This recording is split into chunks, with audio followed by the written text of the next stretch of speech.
প্রিয় দর্শক, স্বাগত জানাচ্ছি আগামীর বাংলাদেশ অনুষ্ঠানে। আশা করি আপনারা ভালো আছেন, সুস্থ আছেন। আলোচনার শুরুতেই চলুন পরিচিত হয়ে নেই আমাদের আজকের দুজন অতিথির সঙ্গে।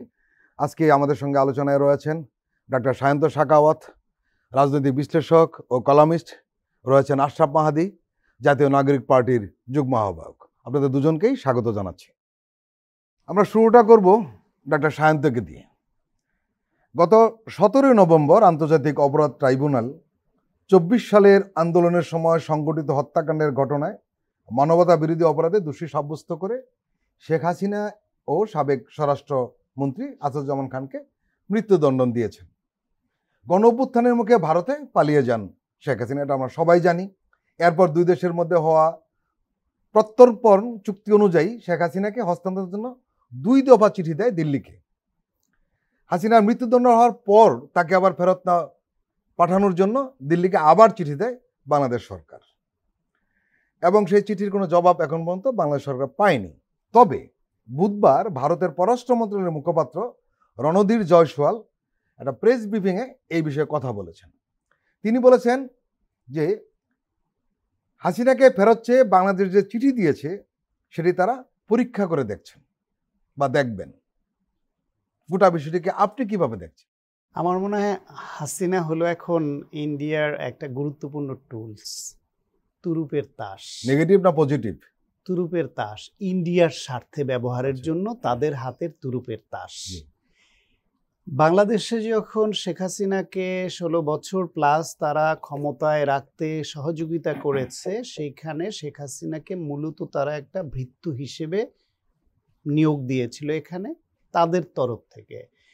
বাংলাদেশি দিদেন Bangladesh prime minister was a Indian employed, যে তারা এইখানে এমপ্লয়ি হিসেবে তারা রেখেছিল তাদের স্বার্থ হাসিলের জন্য, এবং শেখ হাসিনা একদম উজাড় করে দিয়েছে। সেজন্য সে আবার মুক্ত হস্তে দান করার মতো শব্দ আবার বলেছে, ইন্ডিয়াকে যা দিয়েছি আজীবন মনে রাখতে হবে। তার প্রতিদান হিসেবে ইন্ডিয়া তাকে বাংলাদেশে গণ অভ্যুত্থানের পরে গণহত্যা চালিয়ে যখন পালিয়ে যায় তাকে আশ্রয় দিয়েছে। আশ্রয় দেওয়ার পরে আবার বাংলাদেশের বিরুদ্ধে কথা বলবার জন্য তাকে আবার প্ল্যাটফর্মও দিচ্ছে, এবং কোনো নিষেধাজ্ঞাও নাই কথা বলতে। এখন সেই শেখ হাসিনার গণহত্যার অভিযোগে যখন ফাঁসির রায় হলো, এই মুহূর্তে বাংলাদেশ তাকে চাইবে, কিন্তু আমার ধারণা বাংলাদেশে এই সরকার বা ভবিষ্যৎ সরকার শেখ হাসিনাকে ফেরত পাবার জন্য খুব মরিয়া হয়ে উঠবে, সেটা করবে না। আবার শেখ হাসিনা ওইখান থেকে এখানে ফেরত আসবেন, সেটিও আসবেন না। ইন্ডিয়াও শেখ হাসিনাকে ফেরত দিতে চাইবে, সেটাও দিবে না, নানান কৌশলে এটাকে খেলবে। মাঝখান থেকে ইন্ডিয়া যেটা করবে সেটা হলো এই যে শেখ হাসিনা ওইখানে বসে বাংলাদেশ বিরোধী বিভিন্ন বক্তব্য দিবে, বাংলাদেশ এটা নিয়ে উৎকণ্ঠা প্রকাশ করবে, ইন্ডিয়াকে চিঠি দিবে, ইন্ডিয়া ওইটা নিয়ে বাংলাদেশের সঙ্গে একটা হয়তো দেন দরবার বা নেগোসিয়েশন করতে চাইবে। ঠিক আছে, ওকে আমরা থামাচ্ছি, দেখি কি করা যায়, তার বিনিময়ে কি এই চুক্তিটা এইভাবে হবে, ওটা এইভাবে হবে, সেই পুরনো খেলায় তারা আসতে চাই। সেই অবস্থা কি দিল্লি রয়েছে এখন আদৌ? শেখ হাসিনাকে কেন্দ্র করে আছে, কারণ শেখ হাসিনাকে বাংলাদেশের দরকার। আর ইন্ডিয়া যেহেতু ওই যে চুক্তিটা আছে, বন্দি প্রত্যর্পণ চুক্তিটা, সেই চুক্তির কিছু ক্লোজ আছে আবার, যে ইন্ডিয়া যদি মনে করে যে রাজনৈতিক উদ্দেশ্য কারো বিরুদ্ধে বিচার বিভাগকে ব্যবহার করে রায় দেওয়া বা এরকম কিছু হচ্ছে, সেই ক্ষেত্রে তারা চাইলে পুনর্বিবেচনা করতে পারে। তো পরেশ বড়ুয়াকে নেওয়া এই চুক্তির মাধ্যমে তাদের জন্য যতটা সহজ, শেখ হাসিনাকে ফেরত আনা আমাদের জন্য ওই রকম সহজ কর্ম না। এখানে আরেকটা বিষয় আপনি নিশ্চয়ই লক্ষ্য করেছেন, সেটা হলো যে যেদিন ফাঁসির আদেশটা হয়, আদেশটা যেদিন হয়, রাইট। এবং আরেকটা আমরা দেখলাম যে জয়সওয়াল বুধবার যে কথাটা বললেন, সেখানে কিন্তু এটা বলেছে আমরা পরীক্ষা করে দেখছি। আগের মতো তারা সরাসরি নেগেটিভ কিছু বলার প্রচেষ্টা করছে না। বিষয়টি আপনি কিভাবে দেখেন? না, নেগেটিভ বলবে কেন? তারা নেগেটিভও বলবে না, পজিটিভও বলবে না, তারা পরীক্ষাই করতে থাকবে, পরীক্ষা করতেই থাকবে। কারণ ওই যে পরীক্ষার মধ্যে তারা কখনো কখনো ওই উপাদান খুঁজে বের করবে যেটা বাংলাদেশে ওনার বিরুদ্ধে রাজনৈতিক উদ্দেশ্যে রায় করানো হচ্ছে বলে এইরকম আলোচনা আছে বা সমালোচনা আছে, বা আন্তর্জাতিক ক্ষেত্রে তো বিভিন্ন দেশে বিভিন্ন রকমের মত তো পারচেজ করা যায়। বিভিন্ন ব্যক্তির মাধ্যমে। সেই ক্ষেত্রে শেখ হাসিনার এই বিচারটা স্বচ্ছ প্রক্রিয়ার মাধ্যমে হয়নি, এইরকম আইনি মতামত কোনো না কোনো দেশ থেকে আমদানি করাও যাবে, তার ভিত্তিতে হয়তো বলে দিবে শেখ হাসিনার বিচারটা বিতর্কিত, দিবে না। বেসিক্যালি ওই যে বললাম, বাংলাদেশকে কোনোভাবেই ইন্ডিয়া তাদের যে স্বার্থ উদ্ধারের যে বাংলাদেশ উর্বর ক্ষেত্র সেইখান থেকে সরতে দিতে চায় না, এবং সেটা শেষ চেষ্টা পর্যন্ত তারা করে যাবে। সেই চেষ্টার জন্য তাদের হাতের তুরুপের তাস হচ্ছে শেখ হাসিনা। তার আমৃত্যু তাকে যতখানি পারে ইন্ডিয়া ব্যবহার করে যাবে। ক্ষমতায় থাকতে তার মাধ্যমে স্বার্থ হাসিল করেছে, এখন তাকে আশ্রয় দিয়ে তাকে ব্যবহার করে স্বার্থ হাসিলের জন্য চেষ্টা করবে। সেই ক্ষেত্রে বাংলাদেশে যদি বাংলাদেশপন্থী রাজনীতির উত্থান হয়, বাংলাদেশের রাজনৈতিক দলগুলোর মধ্যে বিভেদ যদি কমে আসে, তাহলে ইন্ডিয়া সফল হবে না। আর যদি বাংলাদেশে এই বিভেদ বাড়তে থাকে, তখন নিজেদের মধ্য থেকে আগ বাড়িয়ে কোনো গ্রুপ বা কেউ এক বা একাধিক গ্রুপ যদি ইন্ডিয়ার সঙ্গে আবার তাদের স্বার্থ রক্ষার জন্য সামিল হয়, নিজেরা এম্পাওয়ার্ড হবে মনে করে, তাহলে ইন্ডিয়া সেই সুযোগ নিবে, যেটা অতীতও নিয়েছে। আশরাফ মাহাদি, আমরা দেখছি যে সব কিছু মিলিয়েই বাংলাদেশ ও ভারতের মধ্যে একটি কূটনৈতিক জটিলতা তৈরি হয়েছে। ঢাকা হাসিনাকে ফেরত চায়, কিন্তু নয়াদিল্লি তাতে সায় দেওয়ার কোনো আগ্রহ দেখায়নি। এতে কার্যত তার মৃত্যুদণ্ড কার্যকর করা অনেকটা অসম্ভব হয়ে পড়েছে। তবে এই বিষয়টি নয়াদিল্লির জন্য একটি দীর্ঘ এবং অস্বস্তিকর পরীক্ষাও কিন্তু পরিণত হয়েছে। আর সেটা হলো দিল্লি তার এক পুরনো মিত্রের জন্য কতদূর যেতে ইচ্ছুক, এবং এই প্রক্রিয়ায় সে কূটনৈতিক সক্ষমতার কতটুকু ব্যয় করার প্রস্তুত রয়েছে, সেটা একটা প্রশ্ন এসছে। কারণ হলো শেখ হাসিনা আসলে ভারত বাংলাদেশ সম্পর্কের মধ্যে একটা কাঁটা হয়ে দাঁড়িয়েছে। ওটা বিষয়টিকে আপনি কিভাবে দেখবেন? বাংলাদেশে ভারত বর্তমানে যেই পরিস্থিতির ভেতর দিয়ে যাচ্ছে, সেটা স্বাধীনতার পর থেকে নিয়ে এখন পর্যন্ত এতটা অস্বস্তিকর পরিস্থিতিতে ভারত সম্ভবত কখনো পড়ে নাই। কারণ আপনি যদি দেখেন, স্বাধীনতার ঠিক পরপর ভারতের যে মিশন বাংলাদেশে তারা বাস্তবায়ন করতে চেয়েছিল মুজিববাদের বাকশালের মাধ্যমে, সেটা কিন্তু অনেকখানি তারা সফলতার পর্যায়ে গেছে। এবং ৭৫-এর যে ঘটনাটা মুজিবের হত্যাকাণ্ডের পরে, এই ঘটনাকে কেন্দ্র করে আরো একবার কান্নাকাটির দৃশ্যের মাধ্যমে শেখ হাসিনা কিন্তু খুব বীরদর্পে রাজনীতিতে ফিরেছে। তো দেখা গেছে যে পুরো সময়টা জুড়েই কিন্তু ভারতের যেই রাজনৈতিক টুল, সায়ন্ত ভাই খুব চমৎকারভাবে বললেন যে এই টুল হিসাবে কিন্তু শেখ হাসিনা একদম সর্বোচ্চভাবে ব্যবহৃত হয়ে এসছে। সেটা আমরা গত ১৫ বছরের নির্বাচনগুলোর মধ্যে একদম নগ্নভাবে দেখেছি। প্রণব মুখার্জির হস্তক্ষেপ এবং জাতীয় পার্টি একদম সিনিয়র আগমন এবং সিনিয়র নেতারা এসে বলছে যে এমন কথা বলে এসেছি যেটা এখানে এসে বলা যাবে না অনুমতি না দিলে। তো এগুলো সব আমাদের সামনে পরিষ্কার। তবে একটা বিষয় আমার কাছে এখানে রাজনৈতিক পলিটিক্যাল লেন্সে খুব ইম্পর্টেন্ট মনে হয়, সেটা হচ্ছে যে কালচারালি যেই বীজটা বপন করেছিল ভারত দীর্ঘদিন যাবৎ, প্রথমবারের মতো সেটা খুব হুমকির মুখে পড়েছে। শেখ হাসিনাকে ভারত আবার ব্যবহার করতে পারবে কিনা সেটা নিয়ে ভারত যথেষ্ট পরিমাণে সংশয় আছে। কারণ ভারতের যে আধিপত্যবাদ, এইটা বাংলাদেশে যে দ্বিতীয়বার আর বিস্তার করা সম্ভব না, সেটা জুলাই আগস্টের গণ অভ্যুত্থানের পর ভারত অনেকটাই নিশ্চিত হয়ে গেছে। আপনি দেখবেন যে এখন পর্যন্ত বাংলাদেশের কোনো রাজনৈতিক দল, হ্যাঁ হয়তো ভোট ব্যাংকের কারণে, আওয়ামী লীগের ভোট ব্যাংকের কারণে কিছু কিছু জায়গায় স্পেসিফিকভাবে কিছু প্রশ্নবিদ্ধ কথা আসছে, কিন্তু ভারতের ব্যাপারে, ভারতের আধিপত্যবাদের ব্যাপারে আপোষকামী কোনো মন্তব্য এখন পর্যন্ত কিন্তু কোনো রাজনৈতিক দলকে করতে দেখা যায় না। কেউ বলছেন যে এটা রাজনৈতিক দলের জন্য খুব রিস্কি, খুবই রিস্কি, এবং তারা তো নানানভাবে আমাদের সাথে, বাংলাদেশের সাথে, রাজনৈতিক দলগুলোর সাথে সম্পর্ক স্থাপনের চেষ্টা করে যাচ্ছে। কিন্তু সেই জায়গা থেকে আমি মনে করি যে বাংলাদেশ এখন গণতান্ত্রিক উত্তরণের যে জায়গাটায় আছে, এবং বাংলাদেশের একটি রাষ্ট্র হয়ে ওঠার, গণতান্ত্রিক একটা রাষ্ট্র হয়ে ওঠার যে অভিযাত্রায় বাংলাদেশ এখন পা বাড়িয়েছে জুলাই আগস্টের পরে, সেই জায়গা থেকে আসলে এই ৫ই আগস্টের পূর্ববর্তী বাংলাদেশে ভারতের সাথে আবার সখ্যতা করে তাদের এজেন্ডা নিয়ে কেউ কাজ করবে, তাদেরকে এখানে স্পেস দিয়ে সেই জায়গাটায় ফিরে যাওয়ার বাংলাদেশের জন্য কোনো সুযোগ নাই। এবং বিশেষভাবে শেখ হাসিনার যে বিষয়টা, এটা অনেকেই বলেছেন যে সে এখন গন কেস, ডেড হর্স। এই শেখ হাসিনাকে নিয়ে খুব একটা চিন্তা যদি ভারত আবার করতে থাকে, বাংলাদেশে তাকে আবার যদি ইমপ্ল্যান্ট করার চিন্তা করে, সেটা ভারতের জন্য লস প্রজেক্ট হবে, এবং তাদের জন্য আসলে সুফল বয়ে আনবে না। বরং অন্যান্য রাজনৈতিক দল, বাংলাদেশপন্থী যে ফ্যাসিবাদ বিরোধী যে রাজনৈতিক দলগুলো দীর্ঘ সময় ধরে লড়াই সংগ্রাম চালিয়ে এসছে, তাদের সাথে সম্পর্কের অবনতি ঘটতে থাকবে। অনেকে মনে করেন প্রফেসর ইউনূসের নেতৃত্বাধীন অন্তর্বর্তী সরকার এখন তার বৈদেশিক সম্পর্ককে দ্রুত ভারসাম্য করার দিকে অনেকখানি এগিয়েছে গত ১.৫ বছরে। ন্যাশনাল ইউনিভার্সিটি অফ সিঙ্গাপুর প্রকাশিত একটা গবেষণাপত্রে দেখা যাচ্ছে যে একজন রাষ্ট্রবিজ্ঞানী বলছেন যে প্রফেসর ইউনূস তার দায়িত্ব পালনের প্রথম মাসগুলো সরকার ব্যাপক কূটনৈতিক তৎপরতার মাধ্যমে বাংলাদেশের পররাষ্ট্রনীতিকে কোটানকুট ভারত নির্ভরতা মুক্ত করার লক্ষ্যে কাজ করেছে। আসলে কি তাই? চেষ্টা করেছে, কিন্তু কতখানি মুক্ত হয়েছে সেটা এখনো বলা মুশকিল। কারণ ভারতের ব্যাপারে কয়েকটা কঠোর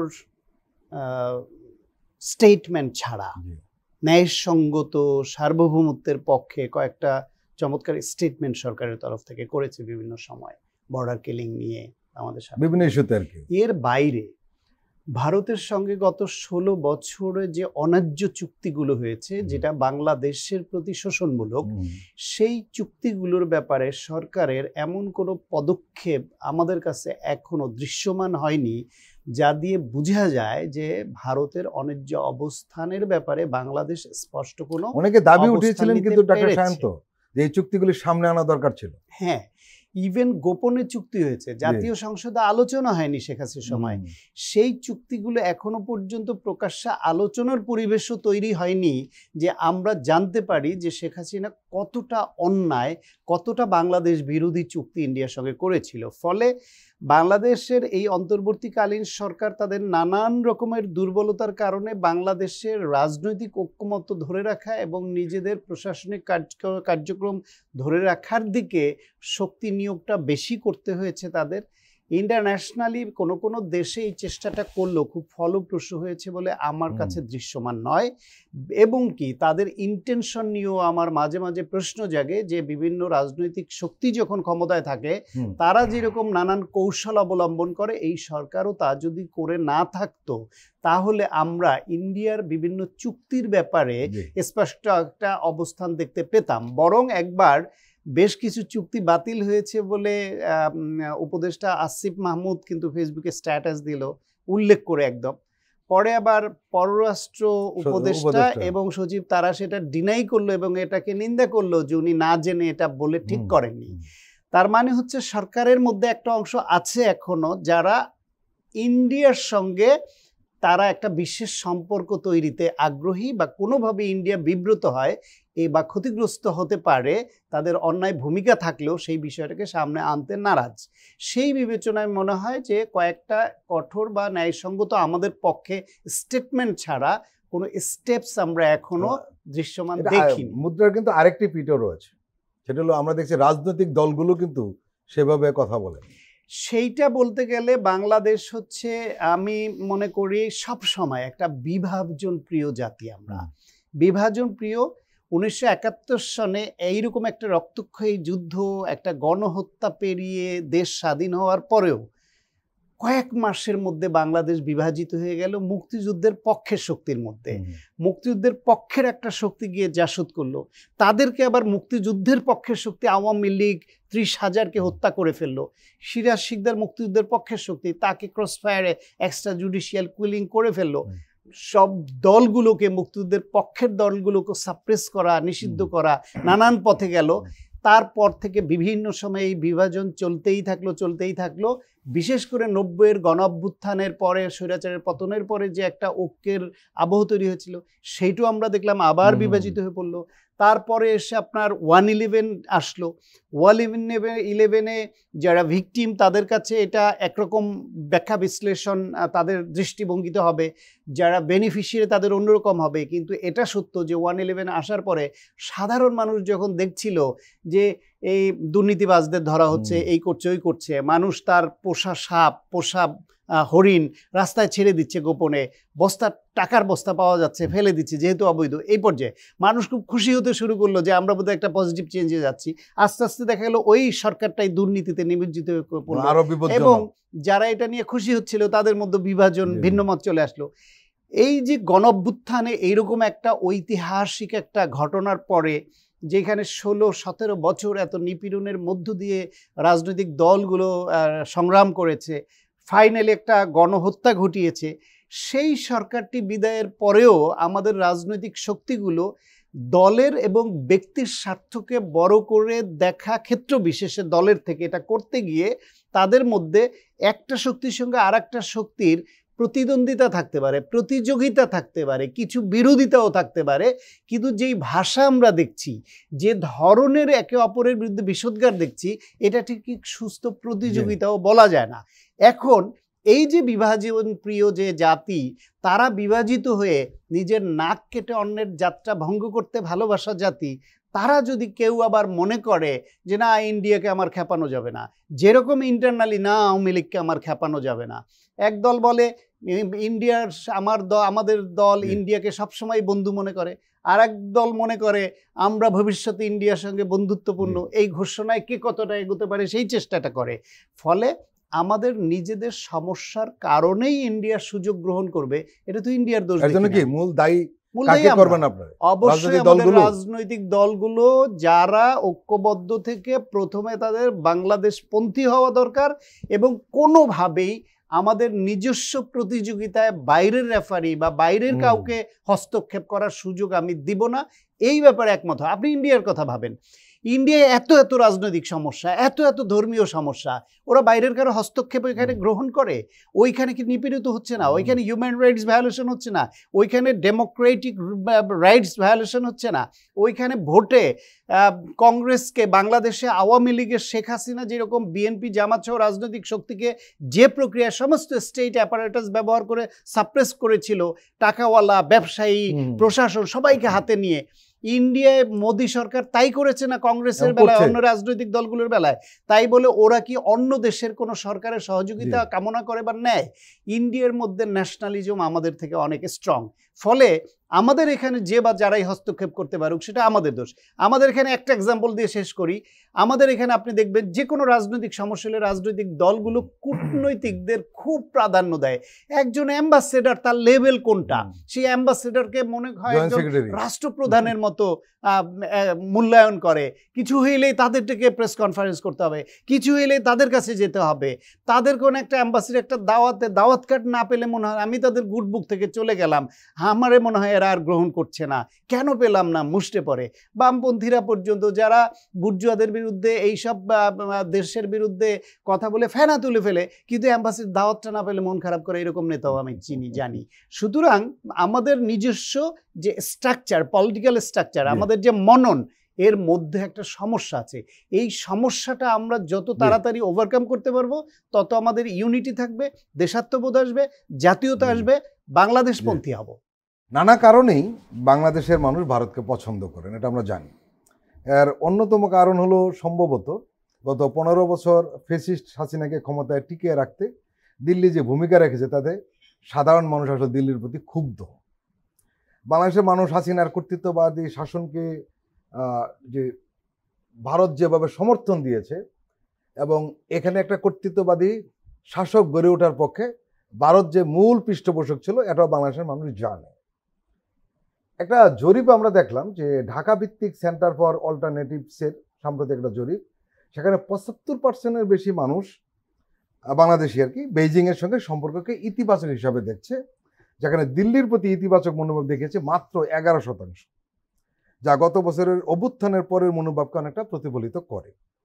সম্ভবত এ কারণেই বলা হয় যে 5ই আগস্ট শুধু ফ্যাসিস্ট হাসিনারই পতন ঘটেনি, এদেশে ভারতের আধিপত্যবাদেরও পতন ঘটেছে। আশরাফ মাহাদী, তরুণদের প্রতিনিধি হিসাবে আপনারা এই বিষয়গুলোকে কিভাবে দেখেন? 5ই আগস্টের পর তো একটা সিদ্ধান্ত হয়ে গেছে। আপনি যতই বলেন যে ইস্টাবলিশমেন্টের দোহাই দেন অথবা অলিগার্কদের দোহাই দেন যে বাংলাদেশকে আপনি এখনো একটা নতুন অভিযাত্রার দিকে নিতে পারছেন না, কেন? কারণ আপনার নানান রকম প্রতিবন্ধকতা আছে, আপনার অমুক গোষ্ঠীকে খুশি করতে হচ্ছে, অমুক ভোট ব্যাংকের দিকে তাকাতে হচ্ছে। কিন্তু আপনি যদি একটু সোশ্যাল মিডিয়ায় বিচরণ করেন, আপনি যদি মানে তরুণদের ভাষাটা একটু বোঝার চেষ্টা করেন, সম্প্রতি একটা জরিপও হয়েছে যে বাংলাদেশের তরুণরা এখন পর্যন্ত কোন রাজনৈতিক দলকে ভোট দেবে এটাকে সিদ্ধান্ত নিয়েছে কিনা। এই জরিপ থেকে আসলে মনস্তত্ত্বটা কিছুটা ধরা যায় যে এখন পর্যন্ত বাংলাদেশের তরুণরা পুরাতন রাজনৈতিক দলগুলোর উপর ভরসা করতে পারছে না, এবং তারা বিদ্যমান রাজনৈতিক দলগুলো যারা গত 15 বছর লড়াই করেছে, এবং এই রাজনৈতিক দলের লড়াইয়ে যখন মুক্তিটা আসেনি, তাদের অবদান অবশ্যই ছিল, সেটাকে অস্বীকার করার সুযোগ নেই, কিন্তু লড়াইটা তখনই সফল হয়েছে যখন আপামর জনগণ এই লড়াইয়ে অংশগ্রহণ করেছে। তো সেটা কেন হলো? মুক্তিটা তো আসলে জনগণকে এই মুক্তি এনে দেওয়ার দায়িত্ব তো রাজনৈতিক দলগুলোর বেশি ছিল। তো সেই জায়গা থেকে একটা অনাস্থা যে তৈরি হয়েছে, সেই অনাস্থা কাটিয়ে ওঠার জন্য 5ই আগস্টের পরে দলগুলোর দায়িত্ব ছিল যে এই যে ফ্যাসিবাদী কাঠামোটা কিভাবে গড়ে উঠলো সেটাকে সকলে একসাথে নির্মূল করার দায়িত্ব নেয়া। আমি যদি একটা একটা করে ধরে ধরে বলি, তাহলে আপনি দেখেন যে বাংলাদেশে আপনার প্রশ্নের মধ্যেই ছিল কর্তৃত্ববাদী শাসনটা কিভাবে কায়েম হলো। একটা শাসক কর্তৃত্ববাদী হওয়া লাগবে কেন? কারণ এমন একটা টুল দরকার যে একজনকে যদি আমি মানে নিজের বশে নিয়ে আসি তাহলে পুরো দেশটা আমার বশে চলে আসবে। তো এক কেন্দ্রিক শাসন ব্যবস্থা, এইটা তো আসলে ভারতের একটা মানে খুব পরিকল্পিত একটা এজেন্ডা ছিল যে হাসিনার হাতে এমনভাবে সবকিছু দিয়ে রাখা হবে, শেখ মুজিবের হাতে এমনভাবে সবকিছু দিয়ে রাখা হবে যে এই পুতুলটা যদি আমার হাতে থাকে তাহলে রাষ্ট্রটা আমার হাতে থাকবে। একটা রাষ্ট্র তো এইভাবে ফাংশন করে না। 90-এর গণ অভ্যুত্থান কেন হলো? 3 জোটের রূপরেখায় কি ছিল? যে গণতান্ত্রিক রাষ্ট্রের মধ্যে যে প্রতিষ্ঠানগুলো আছে, এই প্রতিষ্ঠানগুলো রাষ্ট্রের প্রতিষ্ঠান হিসেবে ফাংশন করবে, এগুলো নাগরিকদের জন্য, নাগরিকদের অধিকার নিয়ে তারা কাজ করবে। এদের কোনো দলীয় প্রভাব থাকবে না, এই প্রতিষ্ঠানগুলো দলীয় এজেন্ডার কাছে জিম্মি থাকবে না। নির্বাচন কমিশন থেকে নিয়ে শুরু করে দুদক, এই প্রত্যেকটা প্রতিষ্ঠানের সাংবিধানিক প্রতিষ্ঠানগুলোর জবাবদিহিতা নিশ্চিত করা, এটা যদি করা হতো তাহলে কিন্তু এই একচ্ছত্র শাসন, মানে কর্তৃত্ববাদী শাসনটা কায়েম হতো না। তো সেই জায়গাটায় আমরা 5 তারিখের পর যখন কথা বলা শুরু করলাম, আমরা যখন কিছু সংস্কারের আলাপ শুরু করলাম, সবগুলো রাজনৈতিক দলের এই একটা জায়গায় একমত হওয়া দরকার ছিল। এবং এমনকি বিএনপিও তো 31 দফা নিয়ে তার সংস্কারের প্রস্তাবনা অনেক আগে থেকে দিয়ে আসছে।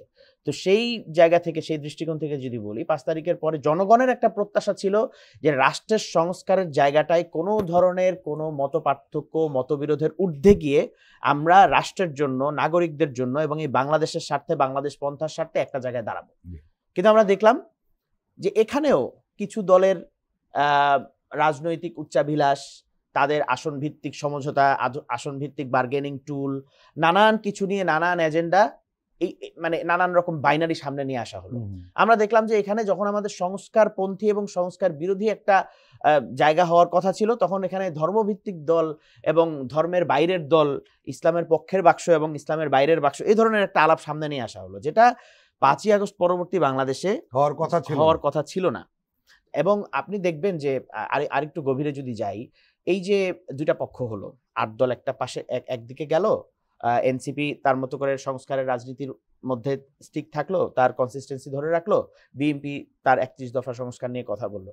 তো এই যে এই বিভাজনটা পরবর্তীতে আমরা যেটা সামনে আসতে দেখলাম, এই বিভাজনের মধ্যে সংস্কার কোথায়? এখানে যখন মানে বলা হয় যে এইটা হচ্ছে ইসলামের পক্ষের দল, এটা হচ্ছে মানে অন্য একটা পক্ষ, তো এই জায়গাতে আসলে ধর্মের মানে ভিত্তিতে একটা বিভাজন আমি আবার সামনে নিয়ে আসার চেষ্টা করছি। এখানে সংস্কারের যে প্রায়োরিটি থাকার কথা ছিল, রাষ্ট্রকে একটা জায়গায় নেয়ার যে মানে প্রবণতা থাকার কথা ছিল, জনগণের যে আকাঙ্ক্ষা ছিল, জুলাই আগস্টের পরে মানুষ আসলে রাজনৈতিক দলগুলোর কাছে যেটা চেয়েছিল, সেটার প্রতিফলনটা কোথায়? তো আমি মনে করি যে তরুণদের এই জায়গাটায় একটা প্রশ্ন রয়ে গেছে, এবং এই প্রশ্নের মীমাংসা যতদিন পর্যন্ত না হবে, আপনি নেপাল এবং শ্রীলঙ্কার যেই মানে পুনরাবৃত্তি হয়েছে তাদের গণ অভ্যুত্থানের পরে, তাদের যেই সাফারিংসের ভিতর দিয়ে যেতে হয়েছে, বাংলাদেশের সাফারিংসটাকে আসলে শ্রীলঙ্কার মতো 22 থেকে 24 তারা কিন্তু এখন একটা পর্যায়ে চলে এসেছে। ওই জায়গায় আমরা 2-4 বছরে একটা উত্তরণে চলে আসবো, নাকি নেপালের মতো আমাদের দীর্ঘ 15 বছরের আরো একটা গণপরিষদ, আরো একটা নতুন সংবিধানের জন্য আরো দীর্ঘ একটা লড়াইয়ের মধ্যে দিয়ে যেতে হবে? সেটার ভাগ্য নির্ধারণ করবে একদিক থেকে রাজনৈতিক দলগুলো। তারা যদি আবারও সেই পুরান ব্যবস্থা, পুরান কাঠামো টিকিয়ে রাখতে চায়, সংগ্রামটা দীর্ঘ হবে, লড়াইটা দীর্ঘ হবে, কঠিন হবে, কিন্তু আমি বিশ্বাস করি যে এই লড়াইয়ে সফলতা আসবে। প্রিয় দর্শক, আমরা এখন একটি বিরতি নিচ্ছি, আপনারা আমাদের সঙ্গেই থাকুন।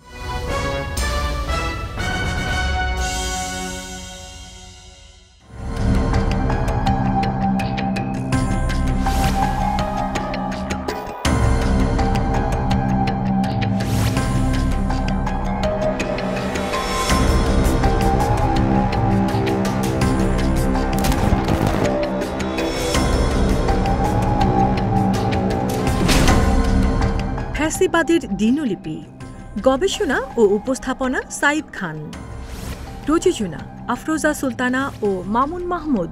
দেখবেন প্রতি রবি থেকে বৃহস্পতিবার সন্ধ্যা 7টায়।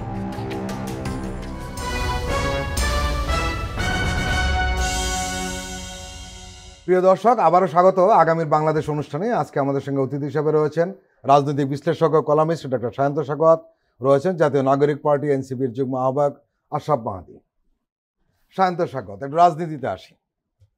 সামনে নির্বাচন, আসলে নির্বাচনের হিসাব নিকাশ নিয়েই এখন রাজনৈতিক দলগুলো ব্যতিব্যস্ত, শুধু ব্যস্ত নয়, ব্যতিব্যস্ত, এবং নানান ধরনের জোট করা, সমঝোতা করা ইত্যাদি আলোচনা হচ্ছে। বিএনপির রাজনীতি নিয়ে একটু বেশি আলোচনা হচ্ছে এবং সমালোচনা হচ্ছে, দুটোই। এর কারণে রয়েছে বিএনপি বাংলাদেশের সবচেয়ে বড় দল এবং তারই ক্ষমতা আসার সম্ভাবনা সবচেয়ে বেশি।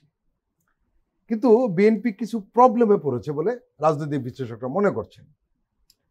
আমরা দেখলাম আজ একটি আন্তর্জাতিক মিডিয়ায় প্রকাশিত প্রতিবেদনে বলা হয়েছে যে জাতীয় সংসদ নির্বাচনকে সামনে রেখে বিএনপি ঘোষিত কিংবা সম্ভাব্য প্রার্থীদের নিজ নিজ এলাকায় ব্যাপক সক্রিয় দেখা গেলেও দলটির সামনে কার্যত তিনটি বিষয় এখন বিশেষ চ্যালেঞ্জ বা সংকট হয়ে দাঁড়িয়েছে। দলের বিভিন্ন পর্যায়ে কথা বলে যে ধারণা পাওয়া যাচ্ছে তা হলো তারেক রহমানের দেশে ফেরার তারিখ এখনো ঠিক না হওয়া, খালেদা জিয়ার অসুস্থতা ও দলীয় মনোনয়নকে ঘিরে বিরোধ কোন্দল বেড়ে যাওয়া নিয়ে এক ধরনের উদ্বেগ তৈরি হচ্ছে দলের সব স্তরেই। এই যে বিদেশি মিডিয়া এই প্রতিবেদনটি যে করেছে সে ব্যাপারে আপনি কি বলবেন? বিএনপি যেহেতু বড় দল, আপনি বলছেন ক্ষমতায় আসার সম্ভাবনা বেশি, সুতরাং তাদের নিয়ে আলোচনা বেশি হবে, সমালোচনা বেশি হবে। বরং আমি একটা উৎকণ্ঠা সবসময় অনুভব করতাম যে জুলাই গণঅভ্যুত্থান পরবর্তী সময়ে বাংলাদেশের প্রধান দুইটি রাজনৈতিক শক্তির একটি শক্তি গণঅভ্যুত্থানে পরাজিত, পলাতক, গণহত্যাকারী হিসেবে ধিকৃত, তারা এক্সিস্ট করছে না রাজনৈতিক শক্তি হিসেবে, সেটা আওয়ামী লীগ। ফলে বড় শক্তি হিসেবে বিএনপি এক্সিস্ট করছে, আর তার পরবর্তী যে রাজনৈতিক দলগুলো ছিল অতীতে এই দলগুলোর সমর্থনের ব্যবধান অনেক বেশি ছিল বলে এরকম একটা ধারণা তৈরি হয়েছে অনেকের মধ্যে যে বিএনপি থেকে এবার কেউ একজন এমপি টিকিট পেলেই সে এমপি, প্রার্থী হতে পারলেই সে এমপি। সেই বিবেচনায় প্রত্যেকটা আসনে অনেকে মরিয়া হয়ে উঠবেন এই নমিনেশন পাওয়ার জন্য। তারা নৈতিক অনৈতিক নানান পদ ব্যবহার করতে পারেন। ফলে এমপি নমিনেশন ঘোষণা করলে ব্যাপক মারামারি কাটাকাটি হতে পারে, এরকম আশঙ্কাটা কিন্তু আমরা অনেকে প্রকাশ করতাম বা মনে করতাম।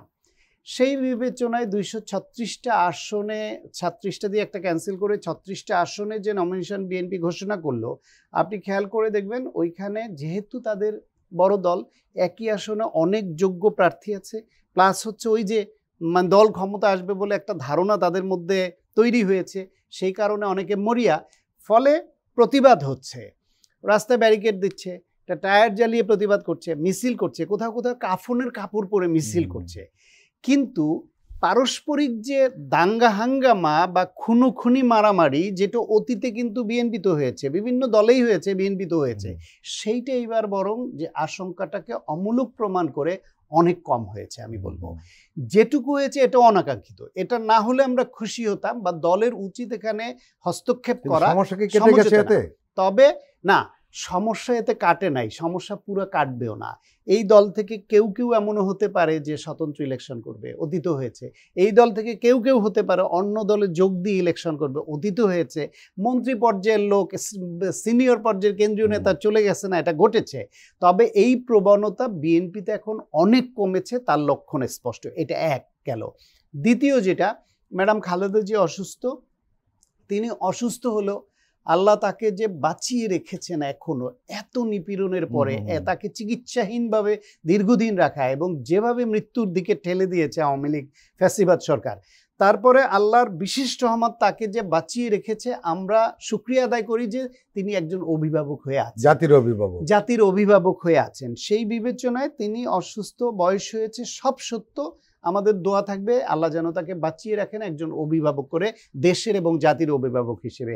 সুতরাং এইটাও তার অসুস্থতা আসবে, এটা আল্লাহই দেন, আল্লাহই আরোগ্য দেন, এটা নিয়ে খুব বেশি বিচলিত হওয়ার কিছু আমার মনে হয় না আছে।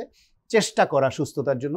তৃতীয় এবং প্রধান যে ইস্যুটা তারেক রহমানের দেশে ফেরা, এইটা নিয়ে দলের মধ্যে দলের বাইরে নানান প্রশ্ন আছে, উৎকণ্ঠা আছে যে তিনি 1.5 বছর পেরিয়ে যাওয়ার পরে কেন দেশে আসলেন না। মামলা সব আদালতের মাধ্যমেই মামলাগুলোর ফয়সালা হলো, এখন দলের এবং দেশের হাল ধরা দরকার, তাকে বিএনপি ক্ষমতায় আসবে এবং ভবিষ্যৎ প্রধানমন্ত্রী হিসেবে তাকে ধরে নিয়েছেন, অনেকে ধরে নেওয়া হয়, কারণ হচ্ছে ম্যাডাম অসুস্থ, সুতরাং বিএনপির প্রধান হিসেবে তিনি হয়তো সরকারের দায়িত্ব নেবেন, অথবা তিনি মনে করলে সরকারের দায়িত্ব অন্য কাউকে দিয়ে দলের দায়িত্ব তিনি নেবেন, সেটা দল বা তারা নির্ধারণ করবেন, কিন্তু তিনি সম্ভাব্য প্রধানমন্ত্রী।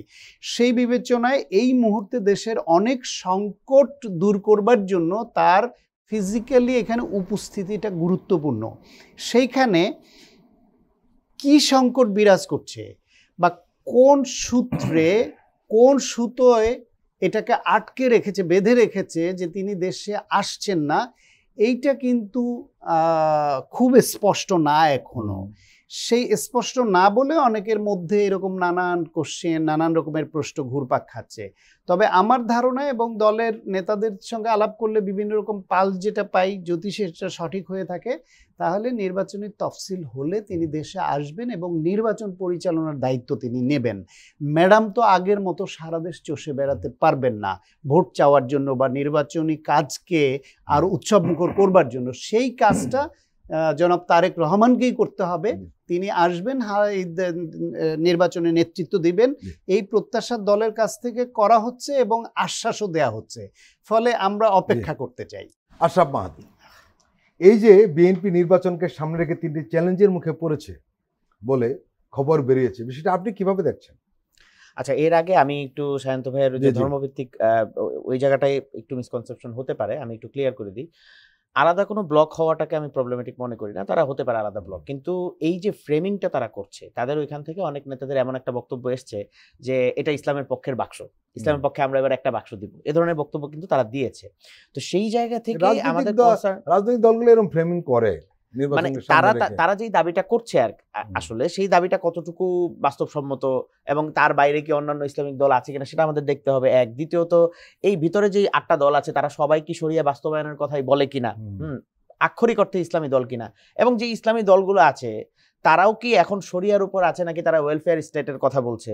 যদি ওয়েলফেয়ার স্টেটের কথা বলে থাকে, তাদের সাথে বিএনপির ইসলামী মূল্যবোধের রাজনীতির পার্থক্যটা কোথায়, এই সব কিছু বিষয় স্পষ্ট করার ব্যাপার আছে। তো সেই জায়গা থেকে আমি আসলে অবশ্যই সায়ন্ত ভাইয়ের সাথে একমত যে ওইটাকে আলাদাভাবে ফ্রেমিং করার সুযোগ নাই আপাত দৃষ্টিতে, কিন্তু তারা করছেন। সেই জায়গা থেকে আমি ওই কনসার্নের জায়গাটা জানিয়েছিলাম যে ওইভাবে আসলে রাজনীতিটা পরিষ্কার না করলে এই ধরনের তরুণদের মধ্যে কি প্রশ্ন আসছে সেই বিষয়টা যেহেতু এসেছিল, তো আমি বললাম যে এই প্রশ্নের জায়গাটা আসলে রয়ে গেছে। তরুণরা এখনো সেইভাবে আশ্বস্ত হতে পারছে না যে তারা যেই কথাটা বলছে সেই কথাটা কি তারা আসলে নিজেরা ধারণ করছে কিনা, এক। আর দ্বিতীয়ত যে বিষয়টা আপনি বললেন যে যেই 3টা চ্যালেঞ্জ বিএনপি রাজনীতির সামনে, সেটা তো আসলে বিএনপির যারা নীতি নির্ধারকরা আছেন তাদের জায়গা থেকে তারা স্পষ্টভাবে বলবেন। একজন রাজনৈতিক কর্মী হিসেবে আমরা যেটা দেখছি সেটা অবশ্যই তারেক রহমানের দ্রুত দেশে আসা উচিত, যেহেতু তাকে সম্ভাব্য প্রধানমন্ত্রী হিসেবেই বিএনপির পক্ষ থেকে ভাবা হচ্ছে, এবং এটা আলোচনা, তার দায়িত্ব নেওয়ার জায়গাটাও সামনে এসছে বারবার।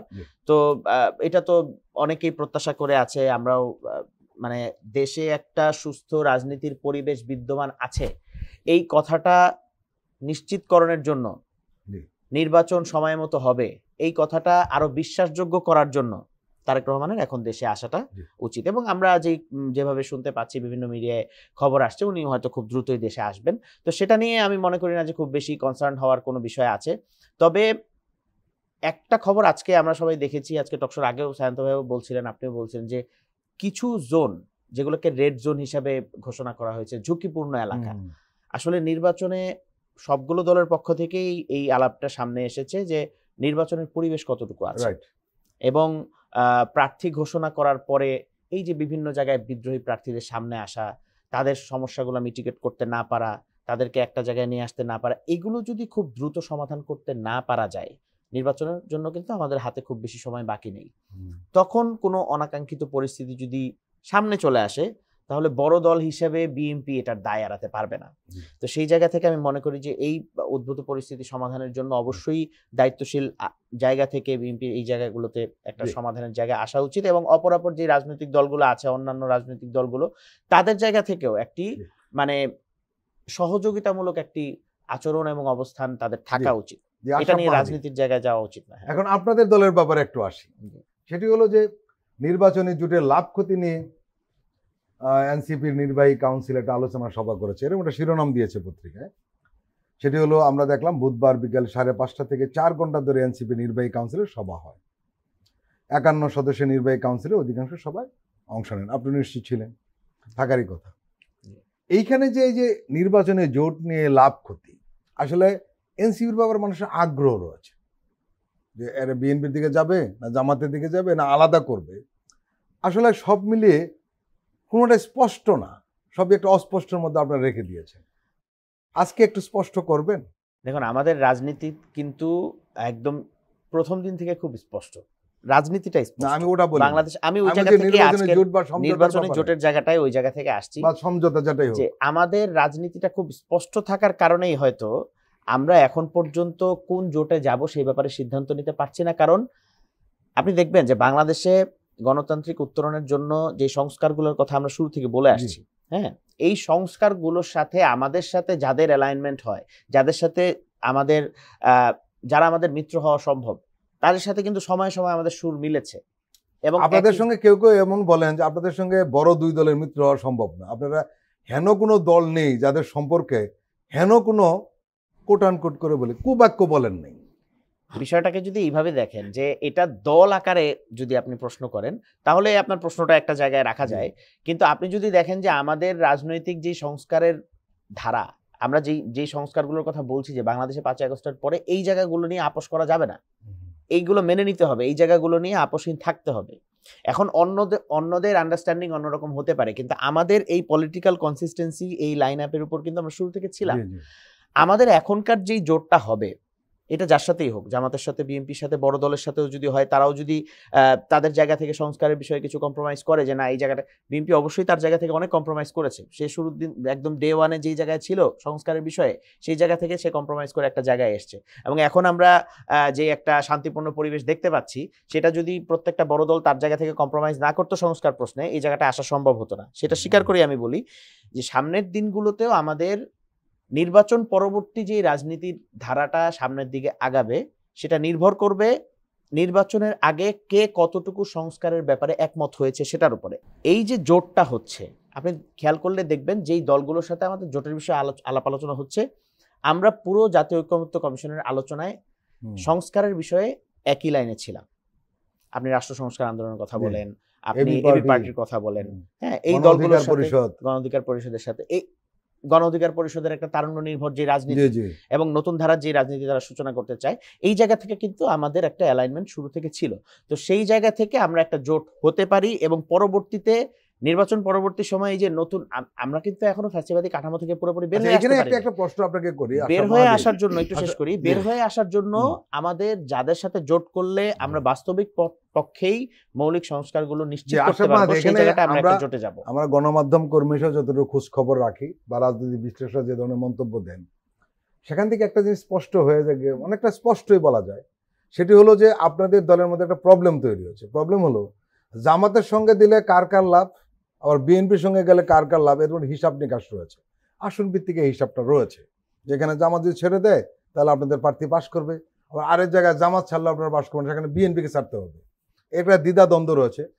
এখন এই যে দ্বিধাদ্বন্দ্ব আপনাদের মধ্যে রয়েছে, যার কারণে আপনারা স্পষ্ট করছেন না, এখন পর্যন্ত কথা বলেননি যে আমরা বিএনপি এবং জামাতের সঙ্গে কারোর সঙ্গে যাব না, আমরা নিজেরাই করব, অথবা আমরা একমনা যারা রয়েছে তারা একটা জোট করব। আপনারা এখনো ধোঁয়াশার মধ্যে রয়েছেন। এর মানে এই ধোঁয়াশা একটা অর্থই বহন করে, সেটা হলো অনানুষ্ঠানিক আপনাদের কিন্তু আলোচনা হচ্ছে, জামাত বা বিএনপি যেভাবে হোক না কেন। এটা আপনারা অস্বীকার করেন বা না করেন, এটা তো আপনারা হয়তো আনুষ্ঠানিক বলবেন না এই টক শোতে, কিন্তু বাস্তবতা এরকমই।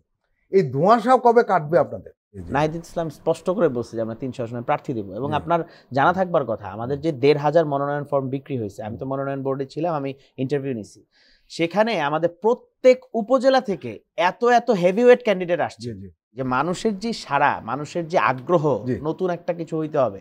তো আমরা দেখেছি যে শুধুমাত্র বঞ্চিতরা না, দীর্ঘ সময় অন্যান্য দলের রাজনীতির সাথে জড়িত ছিল। 2018 সালে এমন একজন এসেছেন, উনি 2018 সালে বিএনপি রাজনীতি থেকে বের হয়ে এসেছেন। উনি আর মানে বিদ্যমান যে রাজনৈতিক দলগুলো আছে তার উপর ভরসা করতে পারছেন না। এরপর থেকে 24 পর্যন্ত উনি নিষ্ক্রিয় ছিলেন।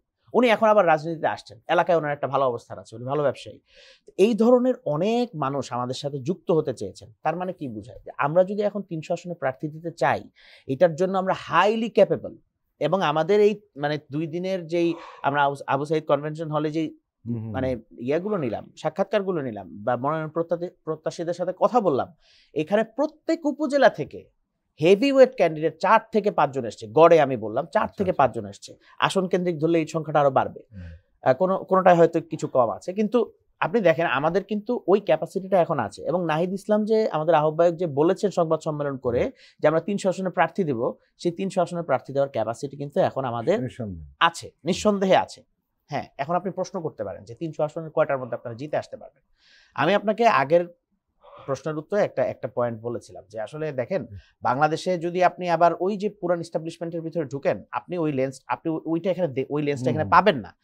আপনি সবচেয়ে বড় উদাহরণ হচ্ছে এখন আপনি শ্রীলঙ্কার দিকে তাকান, 2 বছর পরে ওদের এখন সবচেয়ে জনপ্রিয় স্লোগান কি?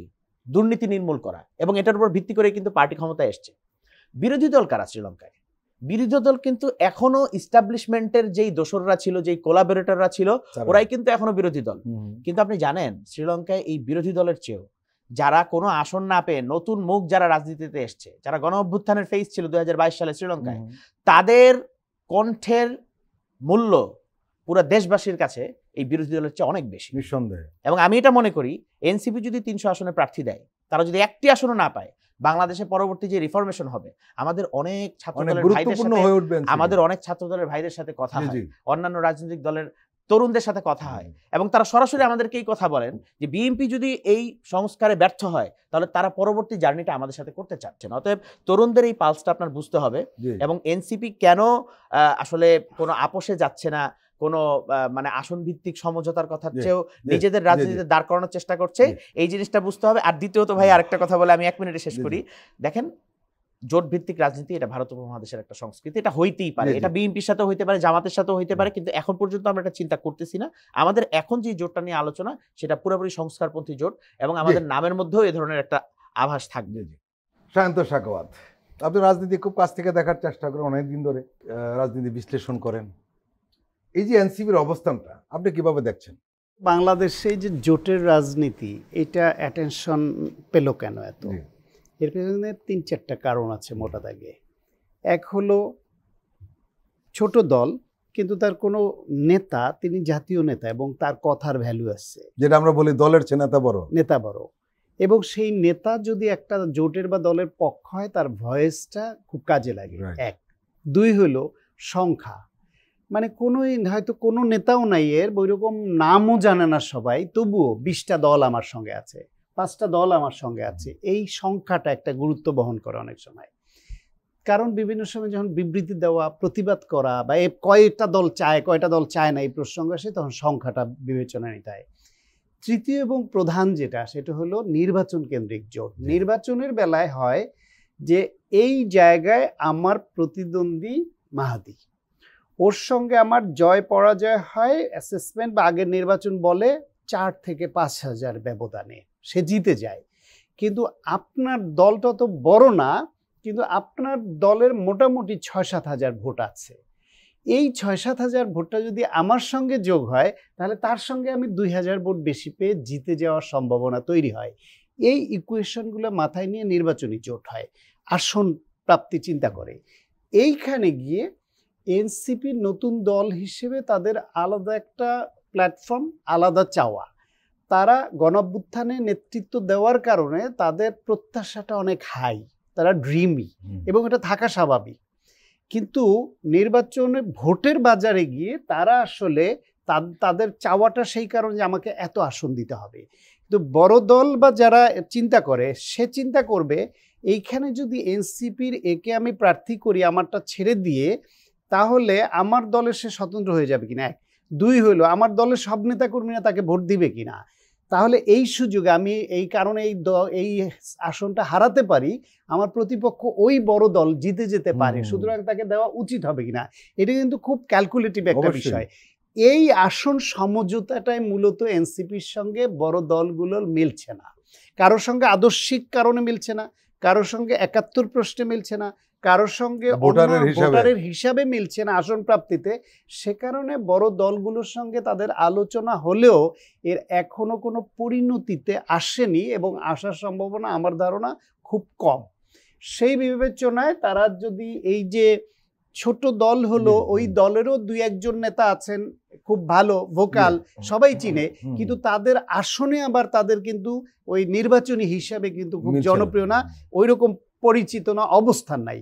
ফলে তা এই জোট হলেই যে সবার ভোট যোগ হয়ে গেলে তার এমপি হয়ে যাবে, ওই পজিশনে আসবে তা না, কিন্তু অনেকগুলো ভয়েস এক জায়গায় হবে, তাদের অনেক কথা মানুষের কাছে পৌঁছাবে। যেটা মাহাদি বলল, দ্যাট ইজ ভেরি ইম্পর্ট্যান্ট, যে ওই আম আদমি পার্টির মতো এই বাংলাদেশও এরকম ভবিষ্যতে তারা রাজনীতি করতে চাইলে আমার ধারণা, আমার বিশ্লেষণ হচ্ছে উচিত হবে বড় গাছের নিচে গিয়ে আশ্রয় না নিয়ে নিজেরা বড় গাছ হওয়ার জন্য তাদের নিজেদের গোড়ায় সার মাটি দেওয়া, সেটাকে ভালো করে পরিচর্যা করা এবং লেগে থাকা। সেই ক্ষেত্রে ওনাদের নেতাদের যারা উদ্ভট কথা বলেন, ব্যক্তি আক্রমণ করেন, রাজনীতিকে বিতর্কিত করার আগের যে সে ওবায়দুল কাদের, হাসান মাহমুদ মার্কা কথা সেগুলা বলছে, তাদেরকে থামানো, না হলে ওই ব্যক্তিদের লায়াবিলিটিস কিন্তু পুরো দলের উপরে এসে পড়ছে। আর তাদের মধ্যে দুর্নীতি কিংবা বিতর্কিত কর্মকাণ্ডে যারাই জড়িত হয় সেইখানে কোনো রকম ছাড় না দেওয়া। যদি সেটা ঢাকতে চায় তাহলে মানুষ আবার বলবে কি, সেই যা বিএনপি তাই এনসিপি, সেই যায় জামাত তাই এনসিপি, সেই আওয়ামী লীগ, পার্থক্য কি হলো? ফলে আমরা যে নতুন রাজনীতির জন্য তরুণদের দিকে তাকিয়েছিলাম, বা এখন সেই তাকিয়ে থাকার আশাটা কমে আসলো, এখনো কিন্তু কিছুটা আছে, সেটা যেন হোঁচট না। রাইট। ডক্টর সায়ন্ত সাখাওয়াত এবং আশরাফ মাহাদি, আপনাদের দুজনকে আন্তরিক ধন্যবাদ আমাদের এই আলোচনায় অংশ নেওয়ার জন্য। আপনাকেও অনেক ধন্যবাদ। প্রিয় দর্শক, আজকের অনুষ্ঠান আমরা এখানে শেষ করছি। আপনারা ভালো থাকবেন, সুস্থ থাকবেন। আল্লাহ হাফেজ।